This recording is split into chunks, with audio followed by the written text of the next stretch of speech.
Got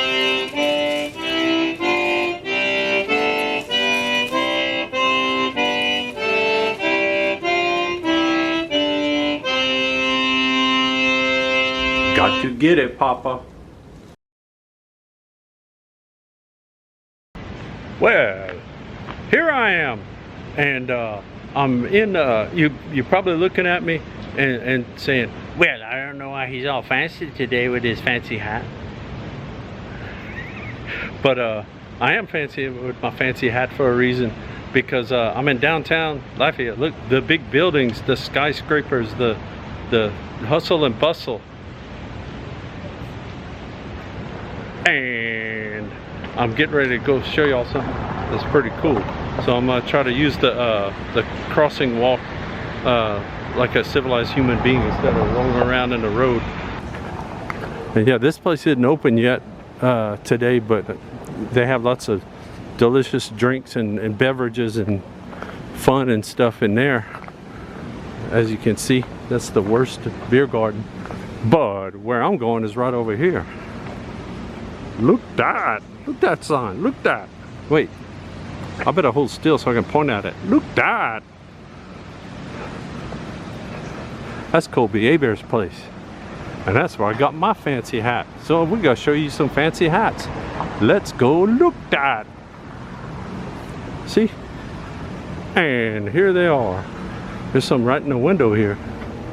And they are pretty fancy. It got a lot of reflections, but we'll go inside so you can see that better you. Yeah, and look in here. I got a few spaces over here. I think he's working on filling that up. But we've got a few different kinds, some straw.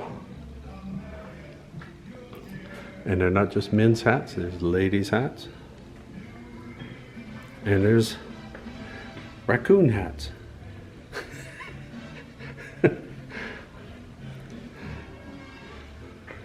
And that's a look outside. That's a big giant mural across there. Look at that.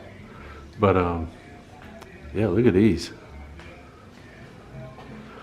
And the one thing about the hats from here is that they're all handmade.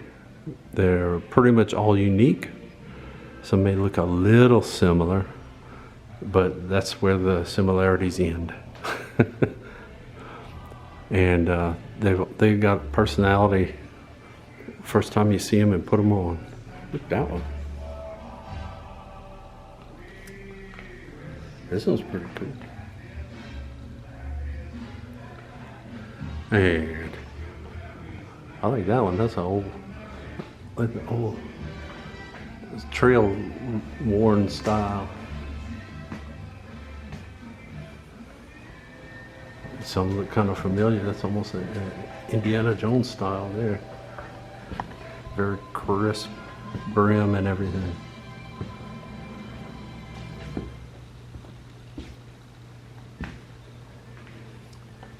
And this shows a little bit about different materials they can make them from.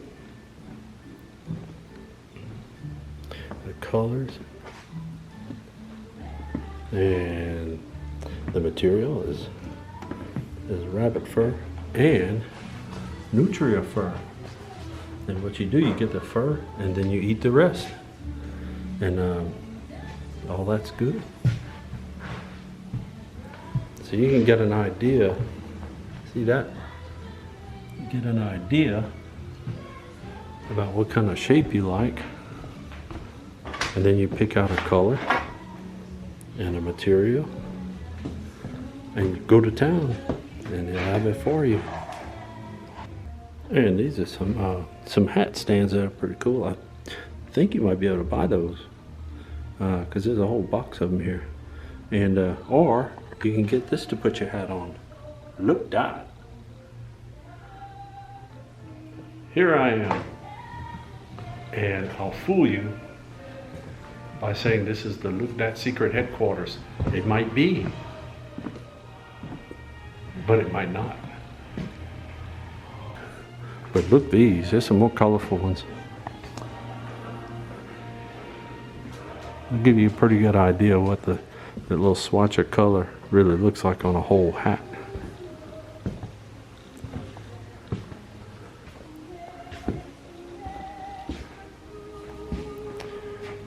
crowns, lots of different shapes. You got your pretty, that's pretty fairly standard. That's a little unusual. Top of head. Sounds hard to see because it's all black.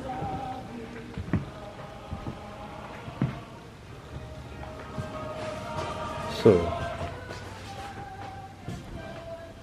there you go. Yeah, and this is something else they have here. Some of Acadiana's own Noir rum. And it's made with genuine sugar cane from the New Iberia area. And is delicious for rum. And then also, I want to show that.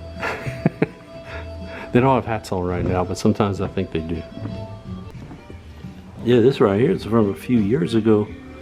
Sort of a take on the Jean Lafayette hat. And there's a picture of one, I'll show you that. There it is. So similar in that vein, which is big wide brim and everything, and the one side kind of picked up. Very swashbuckling type of hat. But as you can see, there's a lot of hats around in here, including this one right here.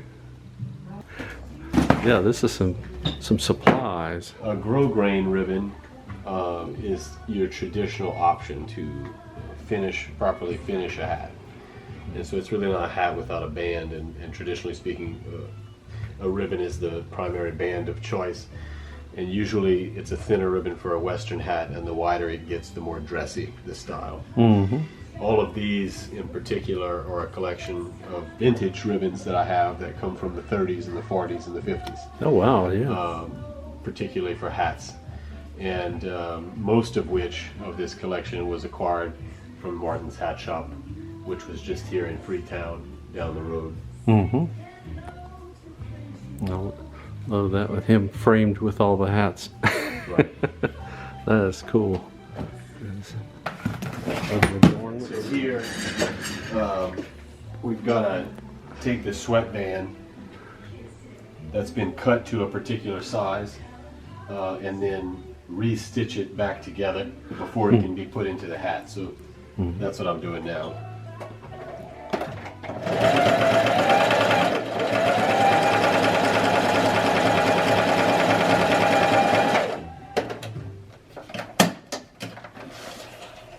Yeah.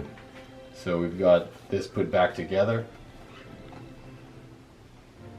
and then once I've kind of tied these knots off to secure it, we'll add a bow. Mm-hmm. Now designate the back of the hat, right? Right. Yeah, yeah. I know a little. It's very little, but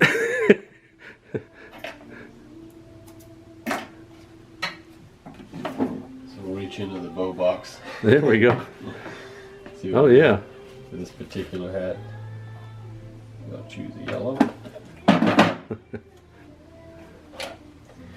And the bow is something that finishes the end of this to give it a more finished, professional look. But one thing that a lot of people don't know, and I would even say a lot of the new generation hat makers are kind of unaware of, is that the bow also historically is a nod to past hatters in the industry. Cool. There's all kinds of little secrets about hat making and everything that. Right, and of course things like that come with the territory of a trade, artisanship. And these are all waiting to be finished. Right. Yeah. Different stages of the process. These are all getting sweatbands.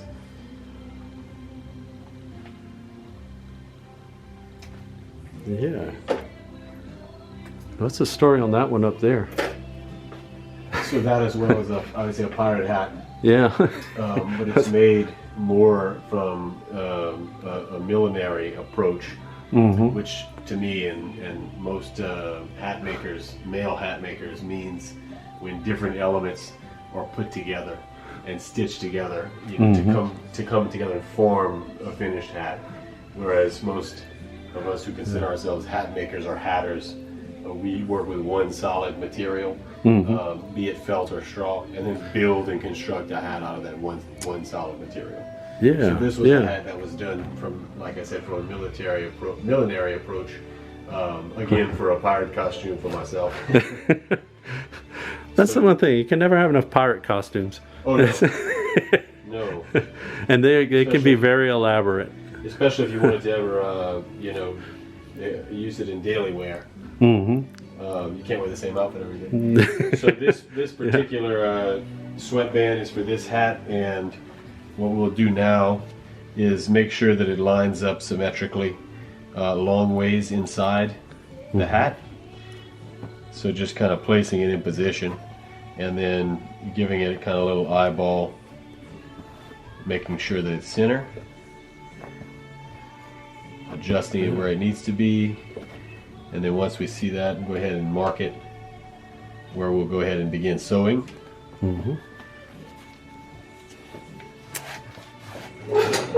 This is just sort of preparing the leather to fit nicely into that attachment. Yeah, that's a different kind of sewing machine I'm sure a lot of people have never seen before. This is a sweatband sewing machine, specifically designed to sew sweatbands into felt and straw hats. It was created originally by the Singer Company, and it was the Singer 107. This particular machine, which was manufactured by ASM, later and after the fact, is a clone of the Singer 107, which is at one time was a bit more easy to get your hands on than the original Singer, and it's a little bit easier to find parts for, being that it's a newer machine. Yeah. So it's even model 1107 it says on it. Right. So it's definitely. So slide this into the attachment. The brim comes up under here, which is what this room is for. Yeah. And then we'll line the two up and begin installation. Very cool.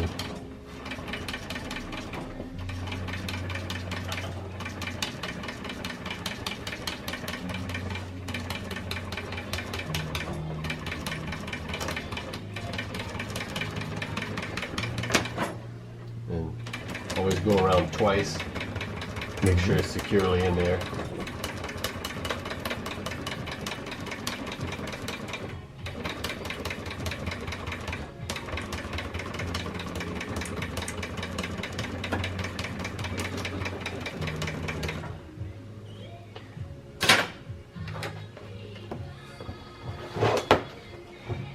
Pop it out. There we go.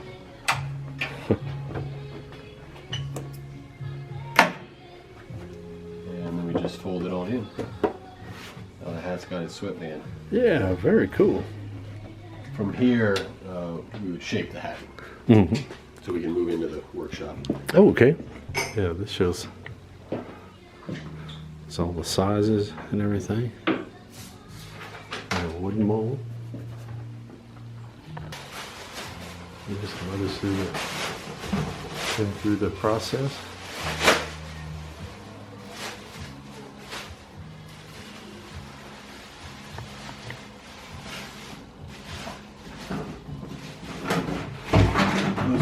Two particular stacks here are part of my Shades of the Swamp collection. Okay. Which is a seasonal collection that only happens once a year. It's essentially an annual event where I go out into the Atchafalaya swamp and harvest different local botanicals, plants, flowers, such as the water hyacinth. And then we will boil that down and extract a natural dye. Yeah, okay. That we then use to dye white nutria fur. So we get a one-of-a-kind color palette that is specifically reflective of the swamp culture. Yeah. I'm just making fun of the shape at this point. Oh, sure, yeah. They just happen to be some kind of, special hats. There's quite a lot that goes into those hats, including the risk of, having my arm eaten off by an alligator. Yeah. They didn't know life and limb was a possibility with hat making. Yeah. And steam is obviously all that's required to shape felt, as it softens and opens up the fibers, allowing it to become pliable. Any steam will do. Typically I use my steam iron because it's a little faster. It's a drier steam. I just don't happen to have it turned on right now. Okay. So usually we do a line down the middle first when shaping most traditional styles, and that's going to kind of help us to really gauge that we have things symmetrical and lined up from top to bottom. And then from there, we'll kind of specify what shape it's going to become. That's already looking cool. So this one's going to start off with a pinch toward the front.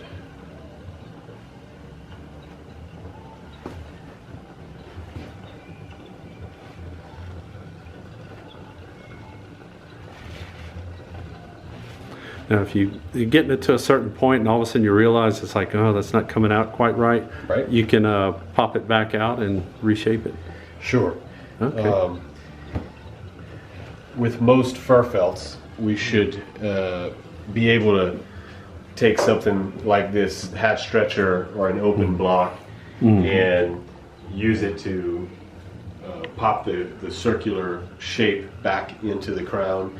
Although the more that you do it when steam is involved, the more that you start working against wrinkles, so to speak, because it's going to be the older shape that starts to retain that memory. Yeah, okay. And so if you do it too much, if you go back and try to alter the shape too much, then you may have to start over by completely reblocking the shape into it to iron out those wrinkles.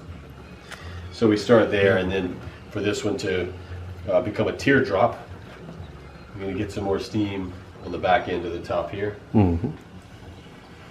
which is very much same as the shape you're wearing. And we'll bring the back out.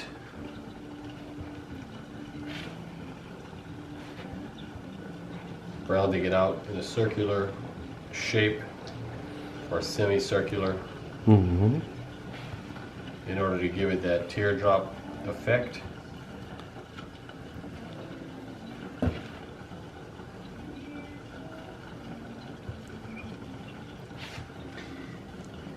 And then, although from the inside I can use my hand to finish the shape, I personally like to cheat a bit.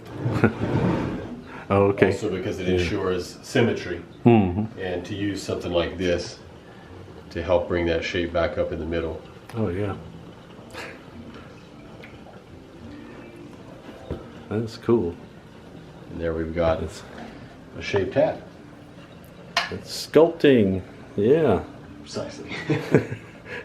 It's like working with a big piece of clay, but it's going to be wearable. Correct, and especially the more dense of a felt, a fur felt that you work with, the more that it truly is like working with clay.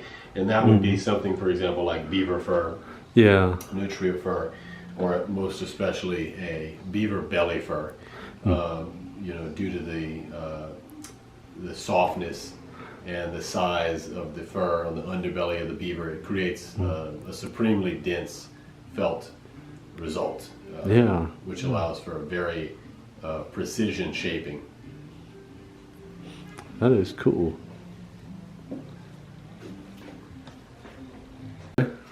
Curling shackles, and they create a pencil rolled edge. Yeah, for working the brim. Tools Very of the trade. cool. Yeah. As intricate as people may think it is, it's pretty simple. I use just a couple of simple old-fashioned tools, and that's it for start to finish. Well, that's the thing. They worked for that long, so right. most of what I do is turn to the last century in technique, although some of the tools that I use plug in. That's not the only difference. Wow, very cool. Well, I appreciate it. I'm kind of looking at this. If this is ready to go. Yeah, so that was actually supposed to be a bicorn Napoleonic style hat. Yeah, okay. Just having some trouble with it. Oh, I mean, some of these the shapes of the historic shapes some of them have got to be just a pain to try to reproduce, huh? Sure, yeah, especially when I guess those styles have fallen out of normal wear, and so it's not necessarily always easy to access the knowledge or the skill that you need in order to replicate something from a time period that we're not a part of, or that I'm not from. Yeah. Although most of the time we do all right, we get it right. Yeah. Very cool. Well, I appreciate it. Looking around and seeing some of the process, because a lot of people have no idea what goes into these. And absolutely, yeah, sure, you're right. Those are true vintage hats that I used to wear before I started making hats. Man, yeah. Especially that one. Seen some miles. Yeah. Before even I had it, yeah. Uh-huh. Very cool.